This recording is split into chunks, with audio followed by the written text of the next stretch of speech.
On this week's show, we're gonna start a horse under saddle, but it's gonna be a little bit different. This is gonna be a 10-year-old mare. But bear in mind that everything we do will be good for any horse, any age. Hey, that's coming up right now on Ride Smart.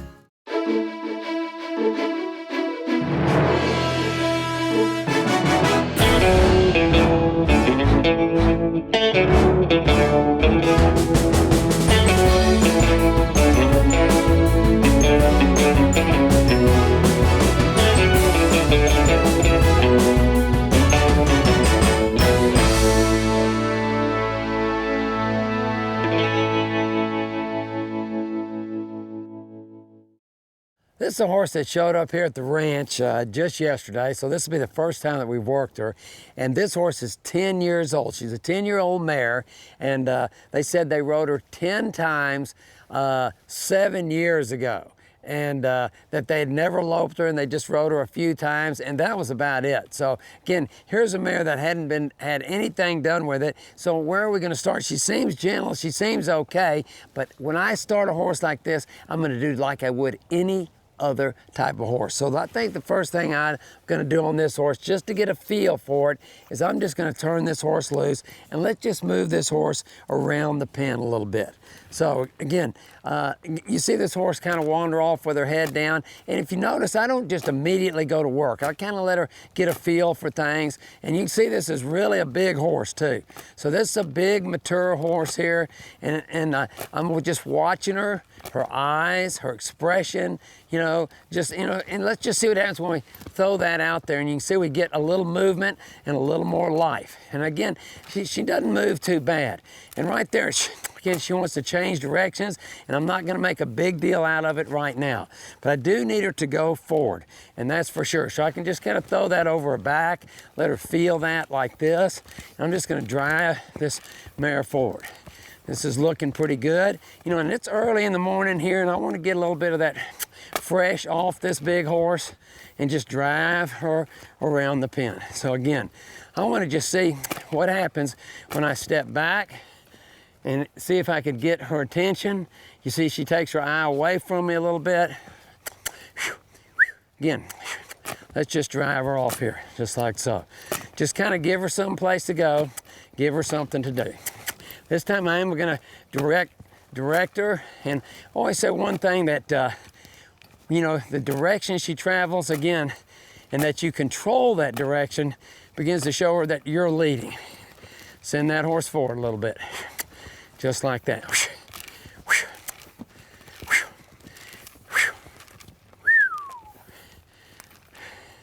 You see, when she stops, she doesn't give me really her mind, her eye, or her attention. I'm not gonna be in a rush though, but let's just see. There, she finally looks at me like so. Here, just like this. Good, and again, she's a really big horse.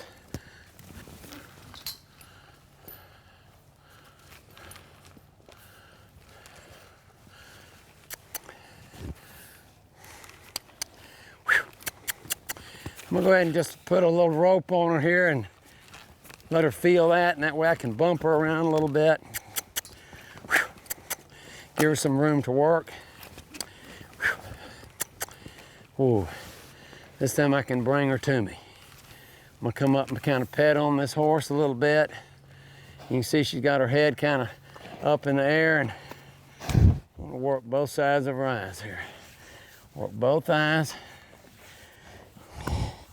Try to make friends with this horse. I ask her to drive off again. You can see I can swing that rope like this, kind of get her used to seeing things moving in her eyes, like so. I can also reach up and just kind of bump her with that rope.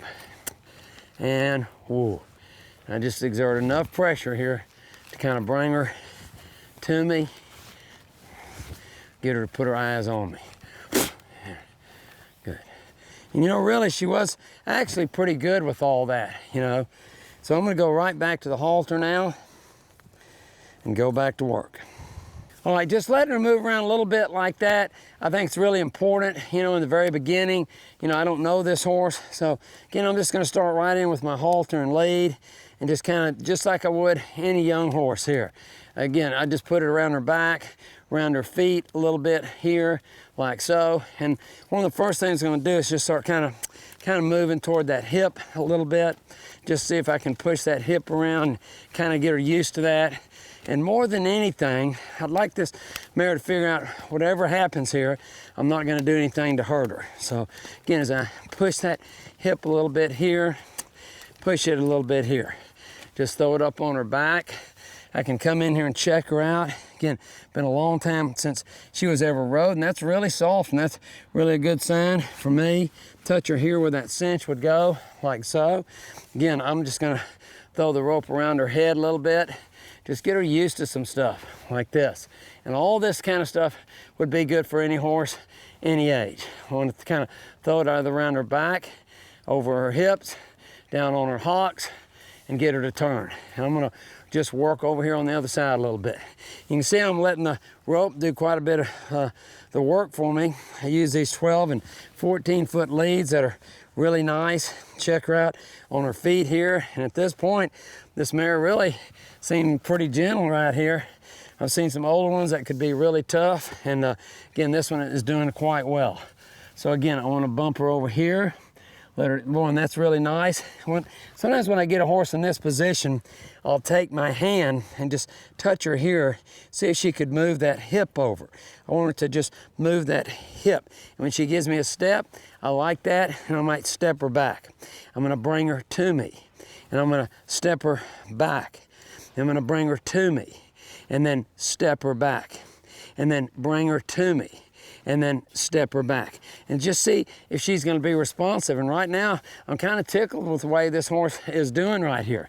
I can come over here on the side, kind of jump up and down like so, and just let this horse kind of feel it. And right now, again, this horse is doing really quite well. I think I'm gonna bring in my flag right now and just work with the flag.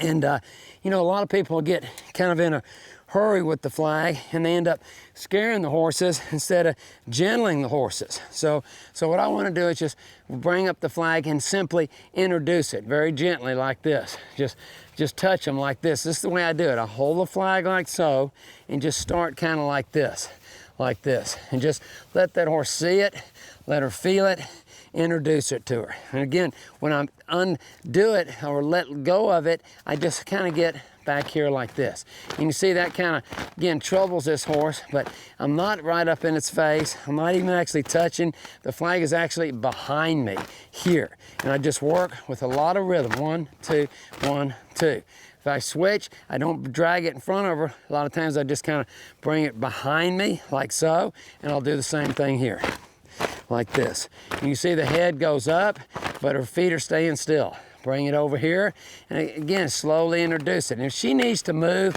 I'm gonna let her move. I'm not gonna try to hold her still, you know.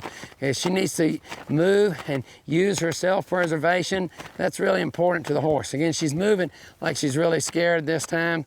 So again, just let her do what she needs to do. I think that's really important in the beginning. I'm not gonna try to stop her. More than anything, I might even send her here, send her around, and just drive her off. And I want to just try to use little simple bumps with my left hand to keep her here with me, and not a steady pull. So again, here, touch her here where my legs would go, like so. I think that's important to touch here, up on her back, here. And watch, if I'm gonna change directions, again, watch me switch hands and kind of drive that hip over, step over into this shoulder, and send that mare this way. When she's moving soft, just put the flag over your shoulder here, watch. Again, she needs to get a lot better at this, and she will over time. See where my flag is now? Bring it up, create energy. When she gives me what I want, I remove it like this. Bring it up. I'd love to touch her right there where my legs are gonna go. You see she gets troubled. Watch me switch hands and push that hip over, step over here and drive that shoulder. And then push the hind quarter like so. And pretty soon she's gonna figure out the most important part, and that's that I'm not gonna hurt her. Push her here, send the shoulder here, and those are some pretty nice moves for a big horse. As you see her begin to get quiet and begin to travel straighter. That's something I'm always looking for. Push the hip over, step over, get in that left eye. Watch this mare begin to just soften up a little bit. And push that hip. And I want to drive that hip, get her to give me that hip.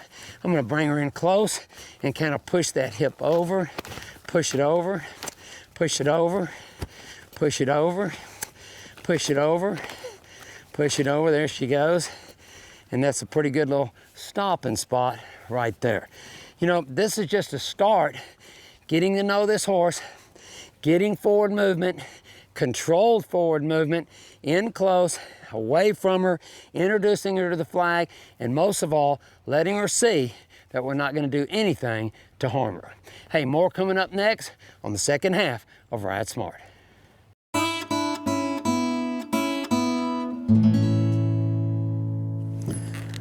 Welcome to the Double Horn Store. Tack tip today, Craig Cameron pulling style collar. You know, when it comes to breast collars, the collar that I've gone to is the pulling style collar because it fits over the horse's shoulders. You can see like this, it is actually a collar. And instead of going straight across, sort of choking that horse off when he leans into it or drops his head, boy, it makes a yoke that he can drop right into, really comfortable, gonna hold my saddle in place whether I'm pulling something or going uphill. I got the one that's tooled and a plain one as well, and as you can see, this is full harness leather, doubled and stitched. Hey, all my equipment is quality and the real deal, totally authentic. For great equipment, go to craigcameron.com and order from the Double Horn Store.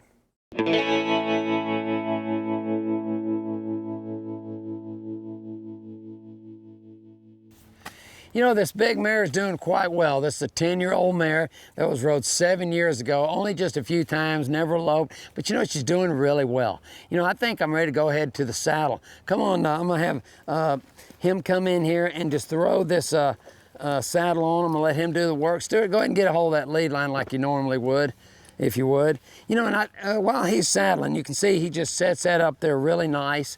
And one of the things I feel is really important that all of us need to remember on our horses, not only when we start them, but on an everyday basis, you know. Don't take the horse's self-preservation away from it. It's way too important. In other words, allow that horse to keep its own self-preservation and still do the things that you want to ask him to do.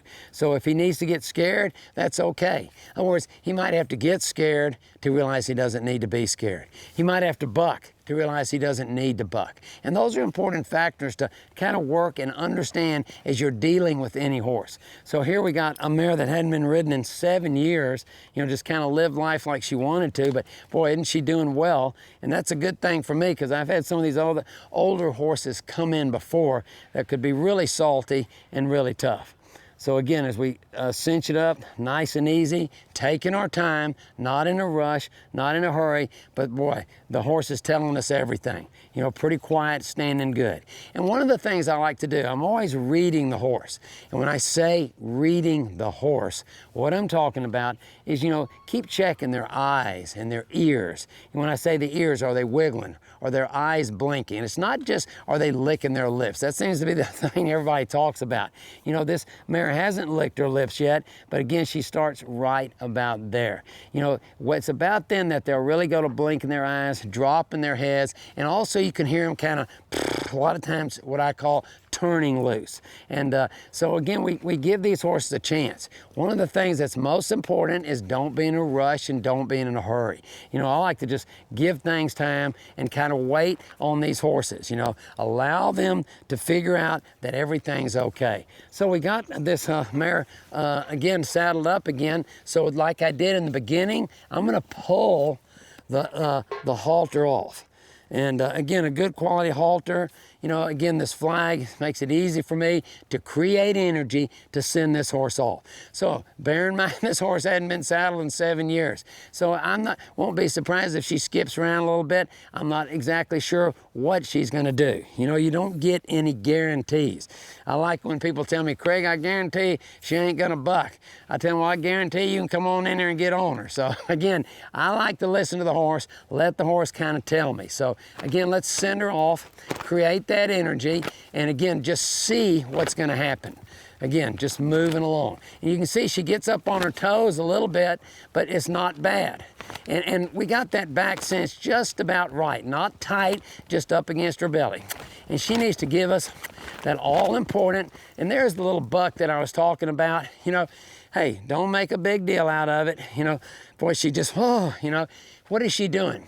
She's only doing what she feels like she needs to do.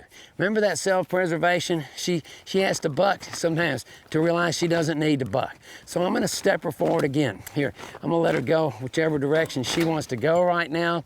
What I'm looking for is that forward movement. The one thing you've gotta have, the one thing that you must insist upon from each and every horse is that they go when you ask them to go. That's the one thing they gotta do. So here, we're getting some pretty good forward movement here, looking good. We've got her turned loose. She's at liberty, doing her thing, and let's just offer her a stop, like so. And let her think about it. You know, a lot of people don't realize the horse is a thinking animal. You know, they think, they make decisions, they get hot, they get cold, they get sick, they get well, they have good days and bad days, just like you and me. So we're trying to make this a good day for the horse. So I want to send her the other way one more time. Again, she goes against pressure there. So watch me just cut across the pen, get the angle on her, and change directions. I don't have to jump across like a mountain lion or anything like that. Just keep positioning up. And again, she seems to favor that other way, so we probably need to work this way. You know, if you find a bad side, do more on that other side. And keep your horses balanced up. I want to go around one more time to get through that little stopping spot here. So I'm there, that's much better. And offer her a little stopping spot again. So it's a matter of working with the horse and not against the horse. You know, maybe this horse could make a really nice horse for somebody, even though she's a little bit older. She's been not having to work. Right now, she's big, she's strong, she's mature. And you know, this is the age where they really get mature. And so, again, if we could get her going back to workforce, I think this could be a really nice mare. So I'm gonna walk in, and so much of the time, the way you approach a horse makes a really big difference. See how I stopped and she turned, kind of looked at me? I like that. Your approach is really important in everything that you do. So again, if I touch this mare here, just rub on her. And you know, I always rub on them like I mean it. You know, I'm not just touching them to touch them. I try to put some meaning in the way that I rub these horses, let them know that I like them, because I feel like a horse really does know if you like them and they know if you don't like them. And I think to be good in this business, you got to really like horses. You know, I don't like that, you know, factory style of training, you know, where I treat every horse the same, and I'm just trying to get through them. You know, I want to work with these horses as individuals, because that's what they are. And again, I try to bring out the best in the horse by bringing out the best in myself. All right, I'm going to rig up right now for a little bit of work here. In other words, let's just do something a little bit different, you know. And I'm never opposed to bringing up my flag and just kind of checking them out, even though we've kind of already done that. Kind of just check her here. Again, she thinks she needs to go. And I'm gonna let her find that, you know what, hey, she can stay. And I do what I call paint the horse. Like, watch me, I'm actually touching the horse. Like when I go up and down on the body, and then when I go the legs, I go right. I go kind of right and left and touch those legs. You know, cross her back into the other eye. You know, paint that horse. Now watch how I actually really touch them. You know, I want to gentle these horses with that flag, not scare them with the flag. Sometimes you'll see me just actually outline the horse like that. Touch her all over. Come up under her belly like this. This is a blind spot. Here's a blind spot. Right between their eyes is a blind spot right here. And I don't Don't avoid those. You know, we know a lot of the blind spots. Be sure you work them, and then watch. Paint the horse again. Painting the horse, right and left on the legs, like so, up and down on the body, just like that. Craig Cameron Horsemanship clinics at the Double Horn Ranch are designed to fit each rider's individual needs. 5 different round pens, corrals, arenas, and the original extreme cowboy race course make great horses and riders. I learned more in 3 days than I have the first 35 years I rode a horse. It was like having a private lesson. Even though it was a group, it was like having a private lesson. Yeah, you'll wear out the Wrangler in your jeans, I tell you. Advance your horsemanship and come ride like a champion with me at the Double Horn Ranch. Now what I could do is work my saddle a little bit. Let's work that saddle a little. Here. So again, when I say work the saddle, I come in here, bump these stirrup leathers. I'm gonna bring her around a little bit, and I like to do this kind of work also while her feet are moving. My feet are gonna be moving when I work her here. So I'm gonna bring her nose to me. Watch, I do kind of a little bump and say, come on with me. Pick up on that back cinch. I'm careful when I do, you know, and you'll see me a lot of times just get a hold of that tail like this and bump that against their leg. And just, I'm going to gentle this horse up here and get her to where she's good. Here, like so. I want to come to the other side. Everything I do on one side, let's be sure that we do it on the other. So I bring her here, bump her around, pick up on that back cinch. I can rock that saddle around quite a bit. And everything I can do to help gentle this horse as much as I can. All right now, I'm gonna set up for a little ground driving, and I think that's something you'll wanna see and you'll wanna incorporate into your program.